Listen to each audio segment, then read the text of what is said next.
హైదరాబాద్కి షాన్, తెలంగాణకి జాన్ కాకా వెంకటస్వామి గారి జయంతిని ప్రభుత్వం నిర్వహించాలన్న నిర్ణయం తీసుకున్న గౌరవనీయులైన ముఖ్యమంత్రి గారు ముఖ్య అతిథిగా వేంచేస్తున్నారు.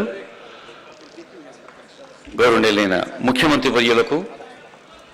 పెద్దలందరికీ, ఉప ముఖ్యమంత్రి వర్యులకు, ఆనరబుల్ మినిస్టర్, జిల్లా ఇన్ఛార్జ్ మంత్రి వర్యులు, పెద్దలందరికీ పేరు పైన స్వాగతం పలుకుతూ జ్యోతి వెలిగించి కాకా వెంకటస్వామి చిత్రపటం దగ్గర పుష్పాంజలి ఘటించే కార్యక్రమాన్ని ఆనరబుల్ సీఎం జయంతికి ప్రధానమైన సూచిక ఈ దీపిక.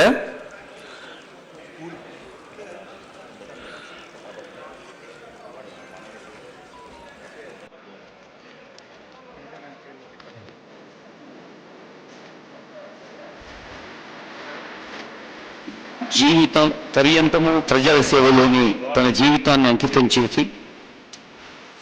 దశాబ్దాల పాటు ప్రజా జీవితంతో అత్యంత ఆత్మీయ బంధాన్ని పెనవేసుకొని, మనకు తెలుసు పూరి గుడిసెల పేరు నిలిపిన పేదల పెన్నిధి, పూరి గుడిసెల పేరు నిలిపిన పేదల పెన్నిధి, కష్టజీవుల ఇష్టము నెరిగిన శ్రామిక సన్నిధి. దేశంలోనే ఒక సీనియర్ పార్లమెంటేరియన్గా రాష్ట్ర కేంద్ర ప్రభుత్వాలు ఎంత పెద్ద హోదా ఉన్నా పేదలకు ఎప్పుడు అందుబాటులో ఉండే పెద్దలు, అందరితో కాకాని ఆత్మీయంగా పిలిపించుకున్న వెంకటస్వామి గారు బడుగుల కోసం ప్రతి అడుగు, బడుగుల కోసమే ప్రతి అడుగు, ప్రతి పేద హృదయం కాక ప్రేమల మడుగు. అలా ప్రజల ప్రేమను సొంతం చేసుకొని ఉద్యమమే ఊపిరిగా స్వాతంత్ర సమరంలో, క్విట్ ఇండియా ఉద్యమంలో,